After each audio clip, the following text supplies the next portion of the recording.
السلام علیکم۔ بسم اللہ الرحمن الرحیم۔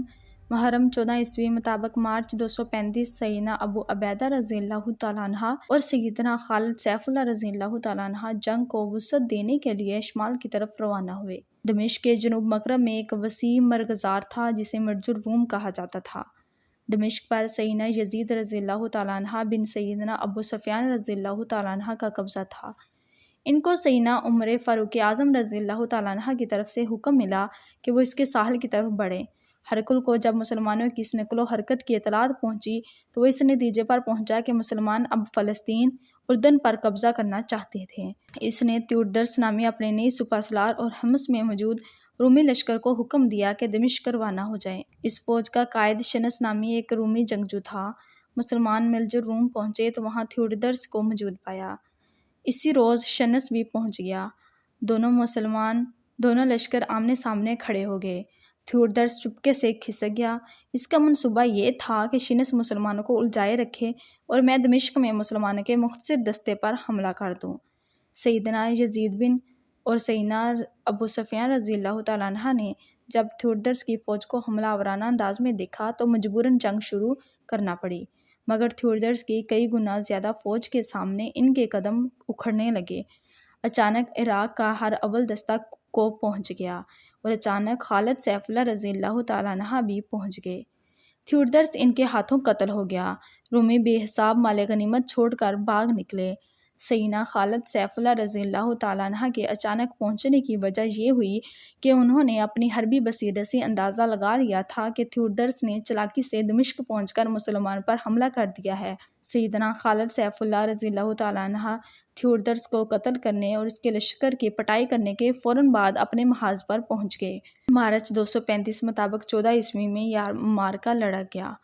اس شاندار فتح کے بعد سیدنا ابو عبیدہ رضی اللہ تعالیٰ عنہ نے سیدنا خالد سیف اللہ رضی اللہ تعالیٰ عنہ کو حمص پہنچنے کا حکم دیا۔ فتح حمص۔ سیدنا ابو عبیدہ رضی اللہ تعالیٰ عنہ خود لبلب کی طرف بڑھے۔ ان لوگوں نے پرامن طور پر ہتھیار ڈال دیے۔ اب اس فتح کے بعد حمص پہنچ گئے۔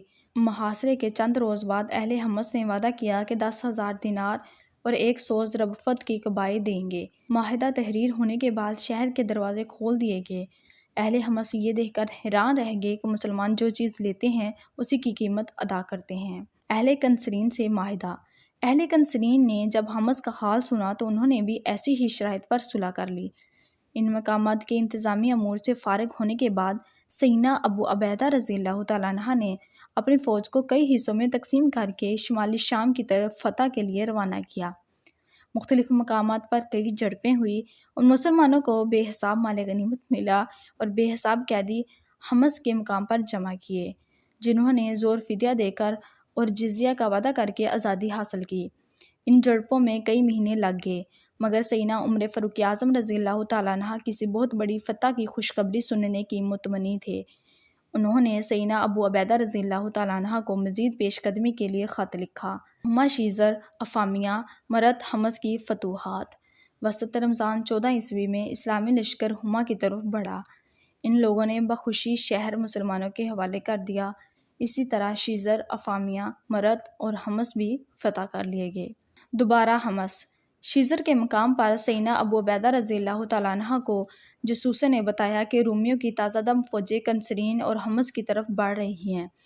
اب دوبارہ سیدنا ابو عبیدہ رضی اللہ تعالیٰ عنہ نے حمص پر قبضہ کرنے کا فیصلہ کیا۔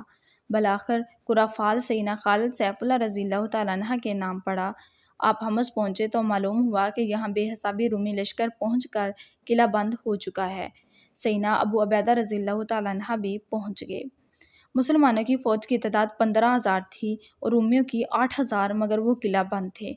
محاصرے کی تمام ذمہ داری سیدنا خالد سیف اللہ رضی اللہ تعالیٰ عنہ کے سپرد کی گئی۔ محاصرہ 2 مہینے جاری رہا۔ مسلمان سخت سردی میں کھلے میدان میں تھے اور رومی مکانوں کے اندر قلعہ بند تھے۔ فروری 236 میں سیدنا فاروق اعظم رضی اللہ تعالیٰ عنہ کا حکم پہنچا کہ جیش عراق کو واپس عراق بھیج دیا جائے۔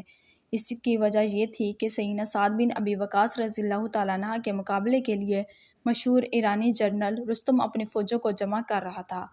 سیدنا ابو عبیدہ رضی اللہ تعالیٰ عنہ نے سیدنا ہاشم بن عتبہ بن ابی وقاص کی سرکردگی میں سیدنا خالد سیف اللہ رضی اللہ تعالیٰ عنہ کے متحرک رسالے کو عراق روانہ کر دیا۔ آپ رضی اللہ تعالیٰ عنہ کو اپنے رسالے کی جدائی کا سخت صدمہ پہنچا۔ اس رسالہ سے آپ کو ایک قلبی لگاؤ تھا اور آپ رضی اللہ تعالیٰ عنہ نے بڑی محنت سے اس کی تربیت کی تھی۔ رومیوں نے مسلمانوں کے ایک جیش کو محاصرہ چھوڑ کر جاتے دیکھا تو انہیں کچھ حوصلہ ہوا، مگر محاصرہ بدستور جاری رہا۔ اب سردیوں کا موسم ختم ہو کر مارچ کا مہینہ شروع ہو چکا تھا۔ رومیوں کے پاس رسد کا ذخیرہ بھی ختم ہو رہا تھا۔ اس وقت رومی فوج کا سالار ہربس تھا۔ اس نے جرأتانہ انداز سے کام لے کر ایک دن اچانک باب رستم سے باہر نکل کر مسلمانوں پر بڑی شدت سے حملہ کر دیا۔ مسلمانوں کے پاؤں اکھڑتے دیکھ کر سیدنا ابو عبیدہ رضی اللہ تعالیٰ عنہ نے سیدنا خالد سیف اللہ رضی اللہ تعالیٰ عنہ کو رومیوں کا حملہ روکنے کے لیے بھیجا۔ اس رجل عظیم اور باطل جلیل رضی اللہ تعالیٰ عنہ کا میدان جنگ میں پہنچنا تھا کہ مسلمانوں نے اپنے آپ کو سنبھال لیا۔ بڑی خونریز جنگ کے بعد مغرب کے قریب ہربس اپنے بچے کھچے لشکر کو لے کر قلعہ میں داخل ہو گیا۔ رات کو سیدنا ابو عبیدہ رضی اللہ تعالیٰ عنہ نے جنگی کونسل کا اجلاس بلایا۔ مختلف طریق کار زیر بحث آئے، مگر سیدنا خالد سیف اللہ رضی اللہ تعالیٰ عنہ خاموش رہے۔ آخر سیدنا ابو عبیدہ رضی اللہ تعالیٰ عنہ نے ان کو مخاطب کر کے کہا، اے ابو سلیمان رضی اللہ تعالیٰ عنہ، اللہ تعالیٰ تم پر رحم کرے، تم نے کوئی مشورہ نہیں دیا۔ یہ سن کر آپ رضی اللہ تعالیٰ عنہ نے کہا، یا امیر، یہ رومی ان تمام رومیوں سے زیادہ بہادر ہیں جن سے اب تک سابقہ پڑا ہے۔ اے سپہ سالار، کل ہم کو یہ محاصرہ اٹھا لینا چاہیے اور اپنا تمام منصوبہ پیش کیا جو اگلی سطور میں سامنے آئے گا۔ سیدنا خالد سیف اللہ رضی اللہ تعالیٰ عنہ کی حربی صلاحیتوں پر تمام مسلمانوں کو پر اعتماد تھا۔ ان کے اس مشورے کے خلاف کوئی سوچ بھی نہیں سکتا تھا۔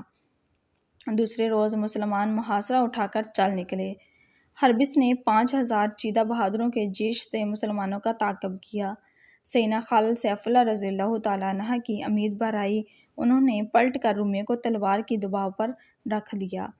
مسلمانوں کے 2 دستے سیدنا خالد سیف اللہ رضی اللہ تعالیٰ عنہ کی ہدایت کے مطابق رومیوں کے عقب میں پہنچ گئے۔ رومی بڑی بہادری سے لڑے۔ عقب سے سیدنا معاذ بن جبل رضی اللہ تعالیٰ عنہ بھی 500 کا جیش لے کر پہنچ گئے۔ سیدنا خالد سیف اللہ چاہتے تھے کہ کسی طرح ہربس تک پہنچ جائیں، مگر ایک تنومند اور قومی ہیکل رومی پہلوان نے ان کا راستہ روک لیا۔